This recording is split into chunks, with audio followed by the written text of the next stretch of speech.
Welcome to a special edition of Channel 6 Sports. I'm Kelly Hayes. Over the next half hour, we're going to be looking at interviews from the Sugar Bear basketball program, looking back at last season and looking ahead to the 2015-2016 season. In early March, I had the privilege of speaking to head coach Sandra Rushing about her program and how it's grown from when she first took it over in the summer of 2012, and also what the future holds for the Sugar Bear basketball program. Shooting around 38% UCA. Right out that same clip. Pretty even ball game. As Profit comes off a screen. And she is feeling it. So, Coach Rushing, now that the season is over and you've had time to reflect, how would you say the 2014-2015 went? Well, I'm very pleased to have won 17 ball games. I think this team gave me everything that they had. Felt like we overachieved a little bit. People don't realize behind the scenes the things that we had to face early and the adversity that these players had to go through. With, Olivia McWilliams with the ACL, we lost a player that went home as a post player, and Maggie was out the majority of probably I want to say November. And it was a struggle, but overall I'm pleased. I'm not satisfied because we didn't reach our ultimate goal, but I thought we got better as the year went along. Yeah, and you talked a lot about that lack of depth that UCA had. Do you think this helped the experience for your underclassmen, or did it hurt towards the end of the season? Well, I think we had Maggie and Bree had to play a lot of minutes, but they had to play a lot as a freshman too. So they're familiar with that. And you look at, I think it probably wore on Ken because as a JUCO player coming in, you're not really used to the longevity. And because there's breaks in there before they go to the national playoffs. But, yeah, I think the depth did hurt a little bit. But I thought that in practice, we competed some days, and that was the biggest challenge for me because everybody wanted to save themselves. We saw Olivia McWilliams go down early in the season, and she was highly expected, highly regarded coming out of the high school. How is her recovery coming, and what factors do you see her having next season? It's a long process, and I hated to see that. I hate for any kid to go down, and it breaks my heart when that happens. And she's in rehab right now. We're expecting her to be released in September. She's Lauren, our athletic trainer, does a tremendous job of getting our players back, and we kept her busy this year. We kept Lauren busy, but I see Olivia, once she gets over the mental part of it, really contributing to this program. We had seniors Brittany Agee and Tariah Sadler, both completed 2 years at UCA. What did they mean to this program? Well, I think they helped lay the foundation. I think that's important. This is going on my fourth year. We completed the third. And I think, laying the foundation is important, paving the way for the next class that comes in. I think they both had a good career. I think Agee would probably had a better senior year, but also, she had knee surgery right after the season last year, and I don't think she really fully recovered from it. And not lack of anything with the athletic training or anything like that. I just think that she never really reached her potential because of that knee. Yeah. So you have Brianna Mullins and Maggie Profit that really stepped up into those leadership roles this season. And the best part about these two is they're only sophomores. So how do you see the potential for them the rest of their time at UCA? Well, they also made the all-academic team, all-conference team, and Bree is just a hard-nosed player and just very coachable. And not saying Maggie's very coachable too, one of the best shooters I've ever coached. They're the core. They're the core. As sophomores, they're the core, and I think they're the leaders. But Bree needs to speak up a little bit more. Maggie needs to speak up a little bit more because we know the direction we want to go in this program. But somebody has to speak up in the locker room, in the weight room, on the floor. It can't be me all the time talking. So looking back when you first took over this program, what are some of the main visions that you had coming in? Well, I want to win a championship for sure. But we want to get good quality student athletes here. I think you win with people. And you got to surround yourself with good people that buy into your system, your philosophy. And, that's not always easy.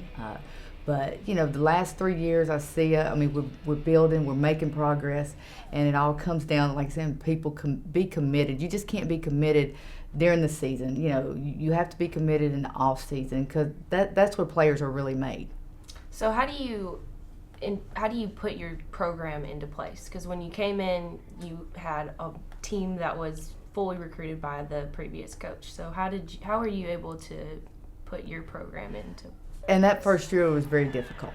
And the reason being because, when you go into a program and you have 5 seniors and, they're used to another coach, change is scary and people don't want to make a change. And I understand that, but you go and you find the players that's going to, like I said, fit in your system and the discipline. I think discipline is a huge thing, self-discipline. And if you're going to be a D1 athlete and come in and compete in this program and be a part of it and play at the high intensity level that I want us to, you have to be disciplined. But going back to the question you asked about the program, I enjoyed that team, but it was very difficult because when a team is already set, that's a big challenge for a new coach. Mm-hmm. So my next question is, what's the biggest challenge that you've had so far at your head coaching job at UCA? Well, again, trying to recruit into my philosophy and what I want to do. And what's happened is that I've had to adjust my philosophy a little bit because of personnel. Mm-hmm. And, that happens with a lot of times when a coach takes over a new program. But, I've got great kids. I've had great kids since I've been here. I say kids, young ladies. And I learned something every year from a team. This year I learned a lot from this team, my first year, second year, and I think as a coach you have to grow and learn from your players. Not only they have to learn from me, but I need to learn from them. Mm-hmm. So as far as recruiting goes, has there been a difference in recruiting players from D2 to D1? There's a broader area for me to recruit, yes. So we've gone out and we've been able to pull some from Alabama, Georgia, Texas, and we would love to keep the players here in Arkansas. I'd like to keep the players close to home, and we're really trying to beat down the bushes there. And I think, it doesn't matter as a coach how much X's and O's that it comes down to recruiting and about people wanting to be at the school and taking pride in the school and what you're trying to do. So what's your ideal mix of JUCO and freshman players, and how important are the JUCO players that come in? Well, I think when you're trying to adjust your program, how you would like to adjust it, I think you have to go for a few JUCO players. Really, at my last school, I really didn't recruit a lot of JUCO players, but trying to get over the hump, I think you have to. And, one of the things that I'm really excited about right now is that we've had the opportunity to go find players, for this 2015. We're on 2016. We're on 2017. But when I first got here, I was behind the 8 ball so bad that other people had already been on them and established that relationship. Now, and recruiting's a lot of work. It's fun. I enjoy it. But you have to spend time on the road. You have to spend time on the phone. You just got to grind it out. But, that's the difference in people being average and being successful. So what kind of girls do you try to recruit, and what players are you looking to bring in this next season? Again, good people, good student athletes. I want them to be able to walk across that stage. We tell them all the time they're going to start their career on the floor in the Fair Center, and they're going to end their career on the floor in the Fair Center when they walk across and get that degree. And that's important to me. It's really important. In fact, I have 3 graduating this year, and I'll be at graduation because I want to see them. We preach about getting a degree, having a great experience here at UCA. When I go in and I talk to parents or I talk to recruits, if they leave as a senior, if they're the same way as a senior as they was as a freshman, leave this university, then I haven't done a very good job. And I think what makes me feel good is to watch them grow and mature and become fine young women and step out. And we try to prepare them for life skills. It's not just about, Coach Rushing and her rules. It's about what's going to happen in life. And I want good people. Of course, you want great players, but you got to have good people and good people that have heart and that want to work and that are dedicated. Definitely. So talk a little bit about the girls that you're bringing in this next season. Really excited about, we signed 4 early, and 3 of them are post, and 1 can step out and play 3-4. And we signed 1 guard from Arkansas, but like I said, we've had them at Georgia, Alabama, Memphis, and my staff really did a good job of beating down the bushes in September and finding the talent. Like I said, we're ahead of the game because we were able to sign that many early, and we went out, and believe me, they were handpicked. I've watched several practices in September that they had, and have a good relationship with them. So they're coming in understanding what's expected. Okay. So what's your selling point to get somebody to come to UCA, and what do you say to possible recruits to get them excited about being a Sugar Bear? I think when we get them to campus, it sells itself. Conway, first of all, is a great town to be in. UCA and the support that they give, not only student athletes, but also to all students. There's so many things to do here, and our facilities, our athletic director, and there's great coaches here. It's a family atmosphere, and we really do care about our student athletes. I don't mean we're always going to agree, but we care about them, and we take care of their needs, and getting them here is probably the hardest thing. But when we get them here, we can sell them. So you've been a coach in the Southland for 3 seasons now. What kind of players do you see coming to the SLC, playing in the SLC? Well, looking back the last 4 years, except for this year, our last 5 years, the Post have dominated. When I say dominated, they've got the most valuable player, with Megan Herbert and Courtney Duver, and then this year Portia Roberts. But I still think it's guard-oriented. And the reason I'm saying that, because you look at the teams that win the championship, and they're more guard-oriented with Perez, who plays for Northwestern State, and the guard play there, because Northwestern was in the same situation that we were as far as Post. And, they won the championship. So we're getting a mixture of both. I am a high-low coach. We didn't have a high-low game this year due to the lack of depth and post play. I think our post gave us everything they possibly could, but, we didn't have that dominant presence inside. So you talked about how you recruit a lot. Are you the main recruiter, or is it your assistants do most of the work? Or? Everybody chips in. I know I've really been out a lot this year, more so than ever. Like I said, in September, I love recruiting, but what bothers me is in September is a crucial time for me to be with my team. Mm-hmm. And I'm on the road, and I'm not here working them out and seeing them on a daily basis and establishing that relationship. So sometimes as head coach is very difficult. But when you're recruiting, parents want to know who their daughter's playing for. They want to see the head coach there. You can send an assistant, which my staff does a tremendous job, and they go out, they watch games, they find talent, bring it to me. But at the end of the day, they want to meet the head coach. The past 3 years, the team hasn't made it past the first game in the Southland tournament. Why do you think that is? I know. Good question. That just, I always feel like the stepchild on this one. I told the players, the walk of shame afterwards, and it's something that we've got to figure out. It's been the last 3 years for me, and then it's been 4 years total because I didn't go the year before that either. So it's just, I think it's experience. I think we played better basketball this year in February, whereas we went through January and grew. February is where you want to play, but you really want to be playing great in March. And that's something that, as a head coach, we got to figure out because it's never happened before. So when you're not ready to play tournament time, I've just got to do some soul searching and figure out what to do for next year. Yeah, that was my next question. What are you going to do next year to make sure it doesn't happen again? I think having them here all summer is going to help. I think when you've got, your 2 sophomores who are all conference players, the experience that they gained, and they're going to be here during the summer, and with the new addition that we've got coming in, the most difficult thing that will be for that many freshmen coming in, again, is the longevity of the season. And, they need to grow up quick. Maggie and Bree had to grow up quick because I threw them in the fire as freshmen, and they responded. And I feel like the freshmen that we have signed, or they're going to respond too, because they're going to be thrown into the fire also. But to be honest with you, I don't know. And, yes, I hate it.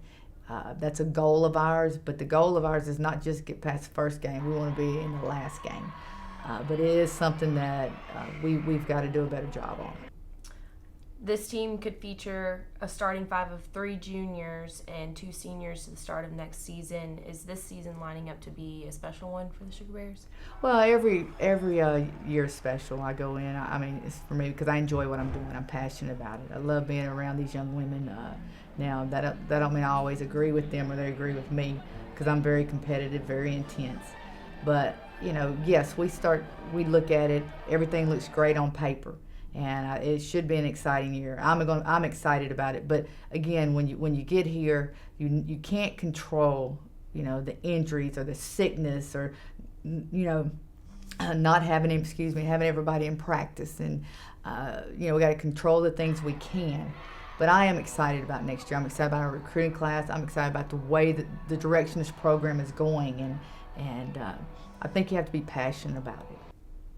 So do you think that your recruiting is going to fill some of the holes in the roster from the past year? Has to, absolutely, because like I said, we'll be inexperienced, but I feel like that we've got to be a little bit stronger in the post. I'd love to move Ken to the 3. She needs to become a better ball handler. We've already talked about that. She's in the gym right now. And, what we'll have next year is competition and people really competing for spots instead of people just being, and I don't mean this is natural and normal for any human being to say, okay, well, I don't have to compete as hard because I know I'm going to play. Well, this way you're going to have to compete and to realize that you're going to go at it every day, and what you do in practice determines your playing time. And that's the one thing that a lot of people don't understand. They see these kids and they have talent and they're working hard and on the floor and they're playing well, but it's behind the scenes in practice. And your best player can go out and she may do some great moves and this and that, but if she's not playing well with the other 4, because this is team, this is not individual, and the best 5 may not always be playing on the floor together. So we've seen Northwestern State win the last 2 Southland Conference championships. Do you think that with the returning players combined with your new recruits can rival Northwestern State and bring home the SLC tournament championship? Well, yes, I hope so. And I say that again because you don't know what can happen, but that's our plan. But you also, I believe in these players in this program, and I know that especially the people that were here this past year have enough pride to go in and let's compete. But see, Northwestern State was the best. Okay, they were not the best team in the conference. Okay, but they were the team that was playing the best at the time.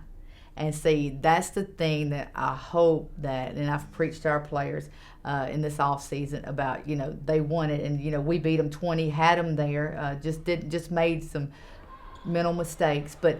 We're going into. I think there's going to be some other teams that we're going to have to be competing with. In Southland, you got to play your best basketball every night. But if I have a choice, I'd much rather make the tournament, play my best basketball in March, and let's go to NCAA, because that is a goal of mine. That's something that I want us to do in this program. Be the first team to do that. As Coach Rushing mentioned earlier, her first season at the helm of the Sugar Bears had a senior-led team that was established by the previous administration. In her first full season to recruit, Rushing was able to find 2 future stars in Brianna Mullins and Maggie Profit. Last season, these 2 Sugar Bears were thrown into a leadership role by guiding a team of only 10 players. I spoke with Mullins and Profit about their sophomore season and why next season could be a memorable one for the Sugar Bear basketball team. Knocked down her 10th point of the game. Oh, there we go. Brianna Mullins with the answer. So last year, the makeup of the team was a lot different than this year's. How did that change your roles this year? I feel like both of us had to be more of a scoring threat because, of course, we had Courtney last year, which she was averaging maybe 20 points a game, which we both had to step up and be more of a threat on the scoring end. Right. I agree. We graduated Courtney and Micah, and Courtney was our leading scorer. So we had to get the scoring from somewhere.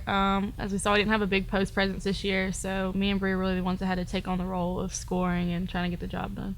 Yeah, you guys talked about how you took on that leadership role, but next year you're really going to be in that leadership role now that those 2 seniors are graduated. Are you ready for that responsibility? Yeah, I mean, we have a lot of freshmen coming in. We're just going to take them up under our arms and kind of lead them in the right direction that we want this program to go. Yeah, I definitely agree. It's going to be different with this whole new team. We have 6 new players coming in.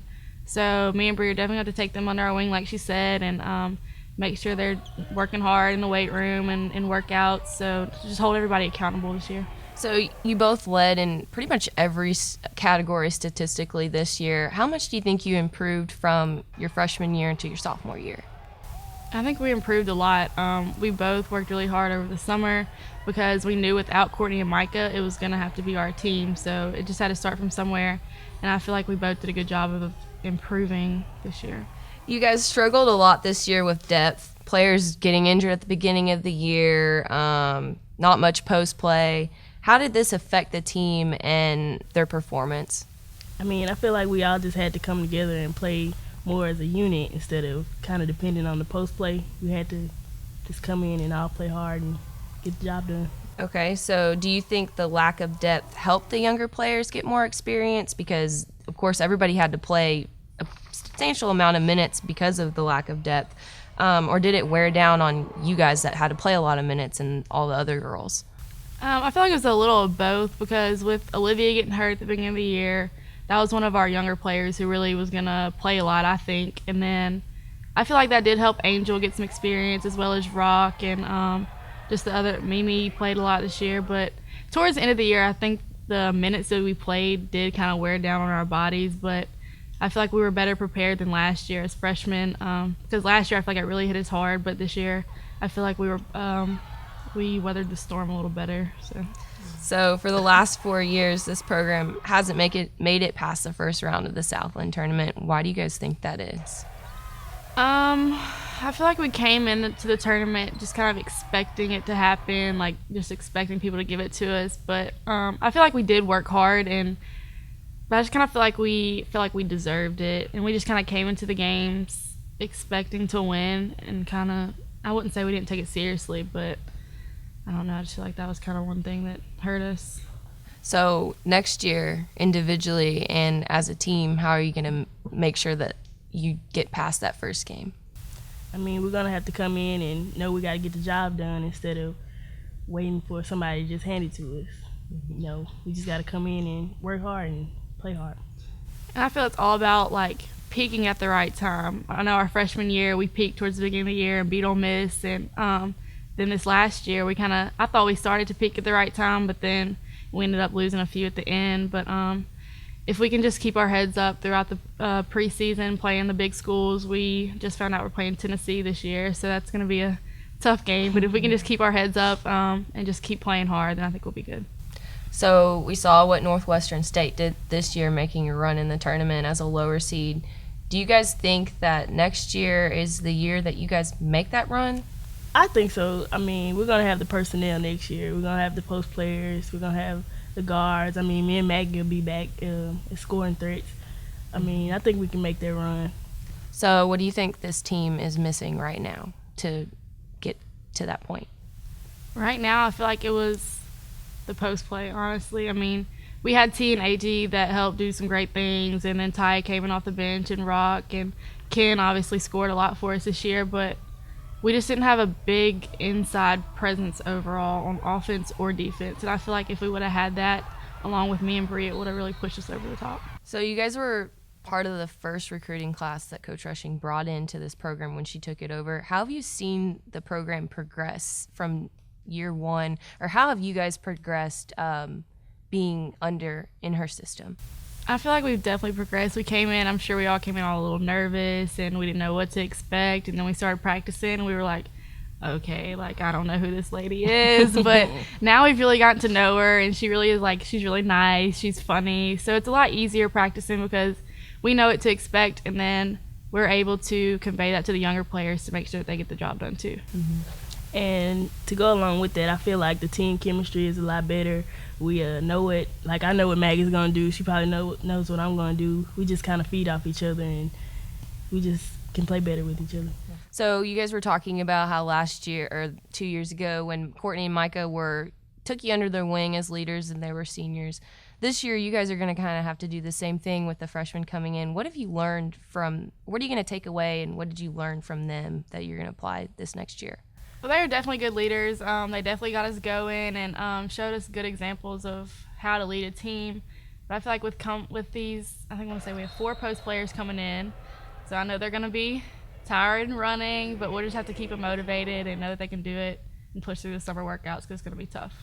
And to go along with that, I kind of think encouragement goes a long way. I know it was times when I kind of dropped my head sometimes, and Micah and Courtney would kind of pick me up. So I think that would encouragement goes a long way. We spoke earlier with Brianna Mullins and Maggie Profit, 2 players Coach Rushing brought in as freshmen in the fall of 2013.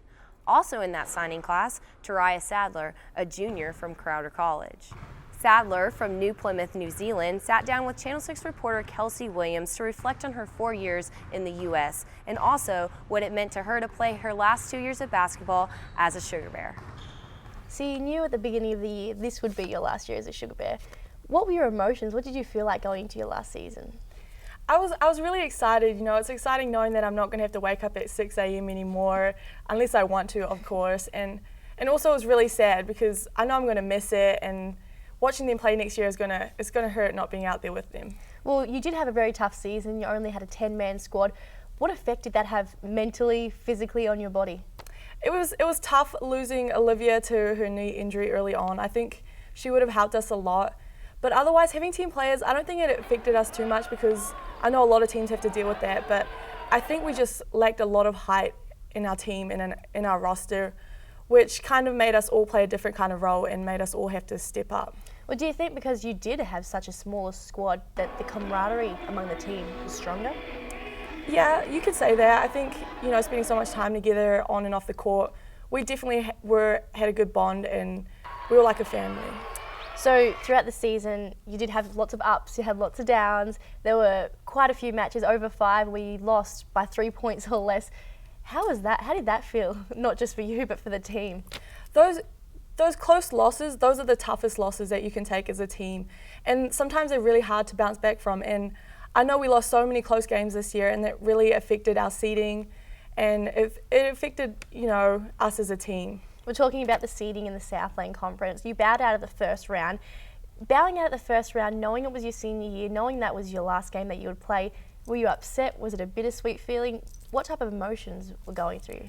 It was definitely upsetting. You know, no one wants to go out like that in the first round of the tournament. And I think we definitely had a lot more to give out there on the court, and it was definitely heartbreaking for us. So let's talk a little bit about Senior Day.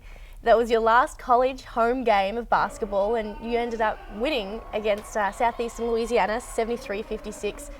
How did that feel, going out with a bang one last time inside the Farris Center? Honestly, it was a lot of fun. I think it was all you could really ask for Senior Day is a win. And not only did we win, but I think our whole team played really well, and everyone contributed, which was great. Was there tears?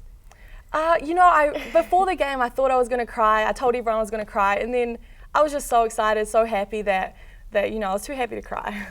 So now that your time at UCA as a Sugar Bear has come to an end, have you achieved everything that you wanted to achieve as a UCA Sugar Bear?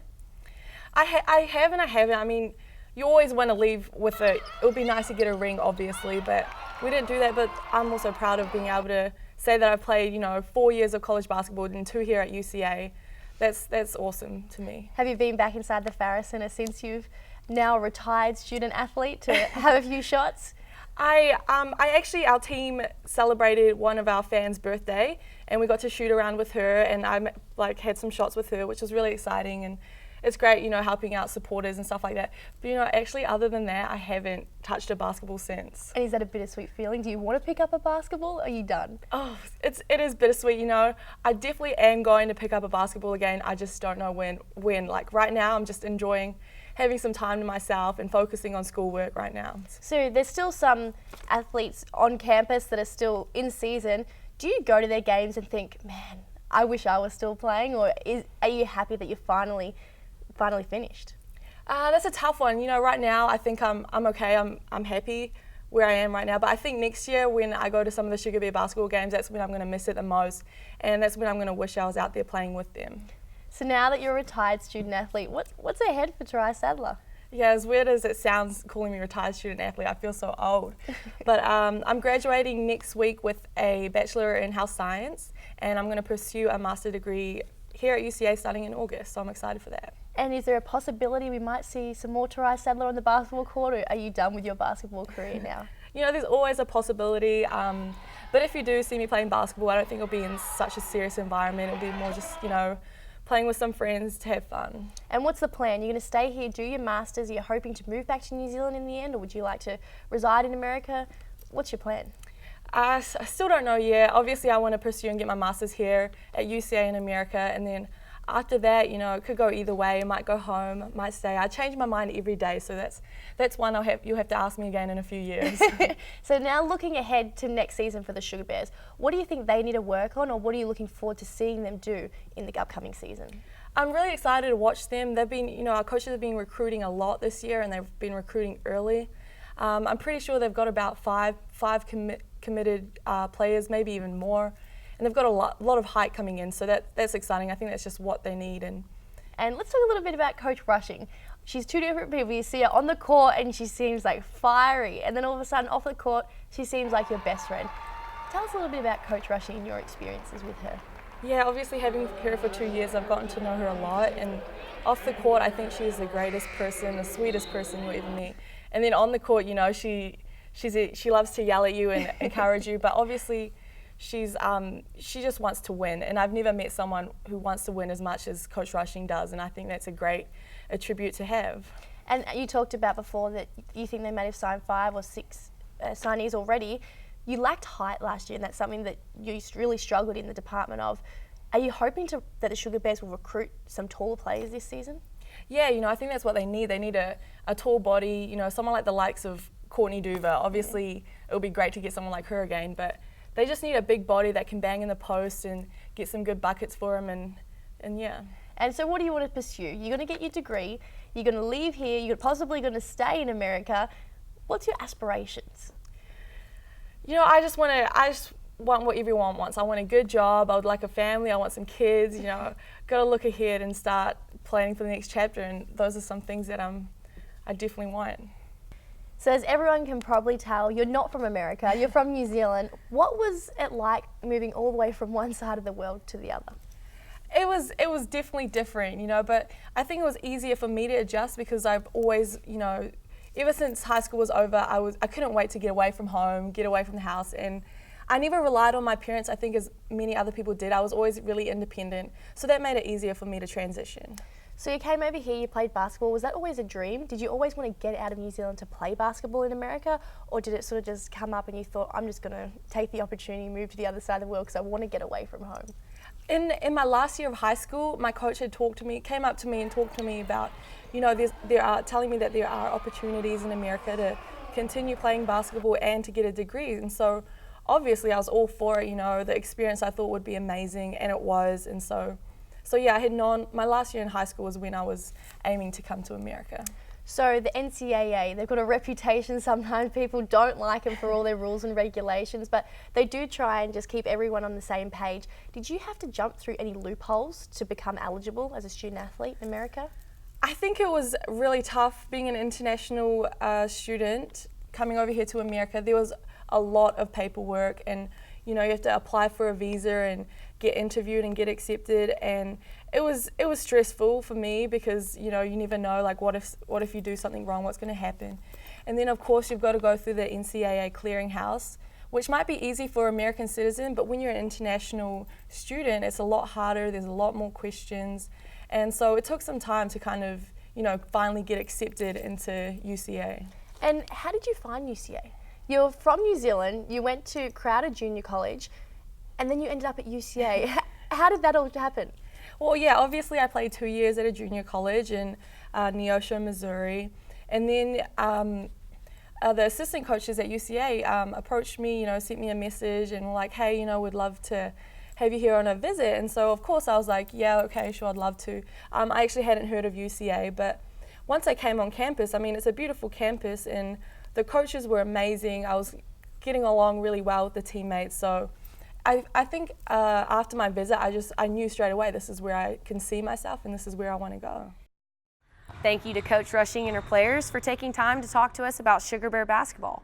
Be sure to tune in to Channel 6 in the fall for our debut of our new show, One on One, which features players and coaches from Central Arkansas. For Kelsey Williams, I'm Kelly Hayes, and thank you for watching this special edition of Channel 6 Sports.